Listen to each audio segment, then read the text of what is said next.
Assalamualaikum warahmatullahi wabarakatuh. Perkenalkan, nama saya Kotruneda Mufidat Syura Kapat Islamia, kelas 11 TKJ 4, asal sekolah SMK Negeri 1 Bojong Picung, teknik yang dijuluki Teknik Komputer Jaringan dan Telekomunikasi. Di sini, saya akan menjelaskan tentang komponen apa aja sih yang terdapat dalam PC. Disimak videonya ya, check it out. Oke, yang pertama ada casing. Fungsi utama dari sebuah casing ini adalah untuk melindungi komponen-komponen komputer seperti motherboard, hard disk, CPU, dan perangkat lainnya dari debu, kotoran, dan air panas yang berlebihan, serta melindungi terhadap benturan fisik. Nah, untuk casing sendiri pun tidak boleh asal beli, harus dengan sesuai kebutuhan Anda. Misalnya, Anda adalah seorang gamers, maka casing yang harus Anda gunakan harus menyesuaikan dengan gamers. Tapi jangan juga menggunakan casing yang standar, karena takutnya akan terjadi hal buruk untuk komputer Anda yang saat ini Anda gunakan untuk kedepannya. Yang kedua ada motherboard. Pada dasarnya, motherboard adalah papan sirkuit yang ada dalam casing komputer di mana semua komponen-komponen terhubung.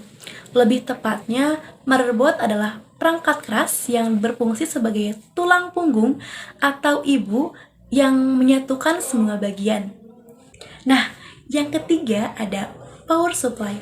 Power supply adalah salah satu komponen perangkat keras yang berperan sebagai penyedia listrik dan daya yang digunakan untuk menyalakan komputer dan perangkat lainnya.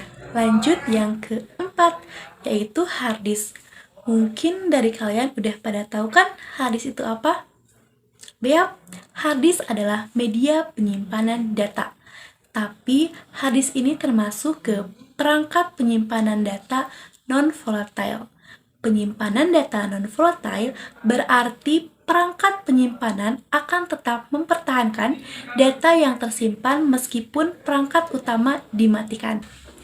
Yang kelima ada SSD atau Solid State Drive, merupakan perangkat yang dirancang untuk penyimpan data menggunakan serangkaian IC.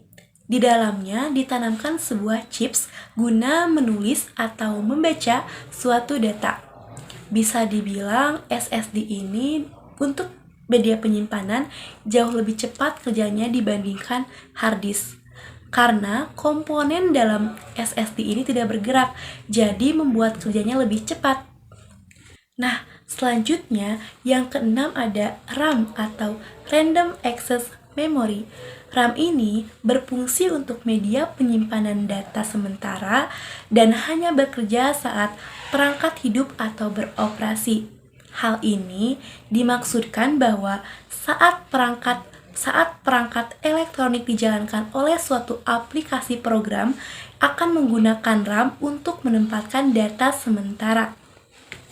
Nah, yang ketujuh ada VGA, singkatan dari Video Graphic Array.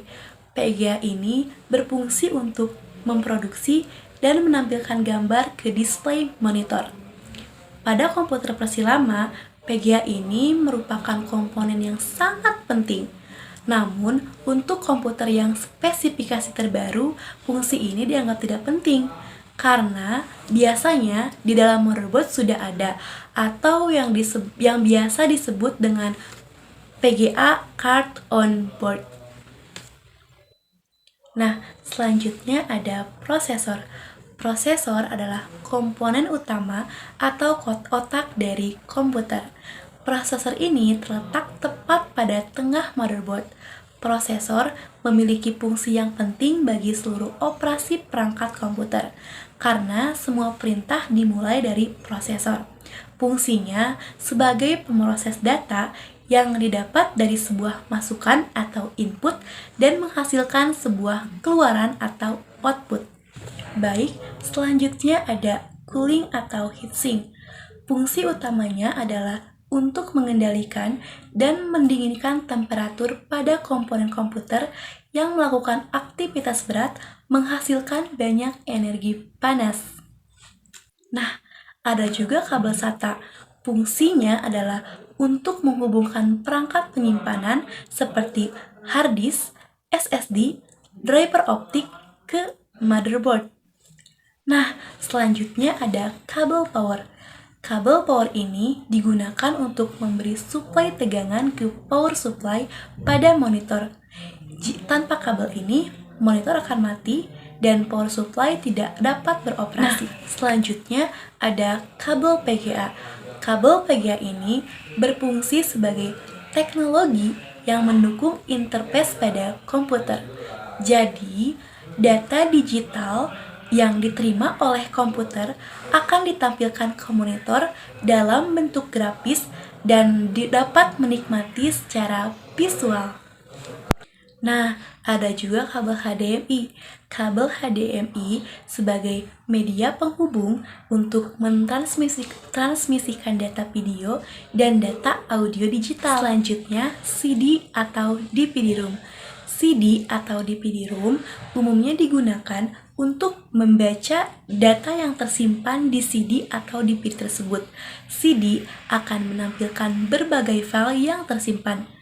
Ketika Anda memasukkan pada driver CD di komputer, dokumen akan tampil dan pengguna bisa mengaksesnya. Nah, yang terakhir ada CMOS.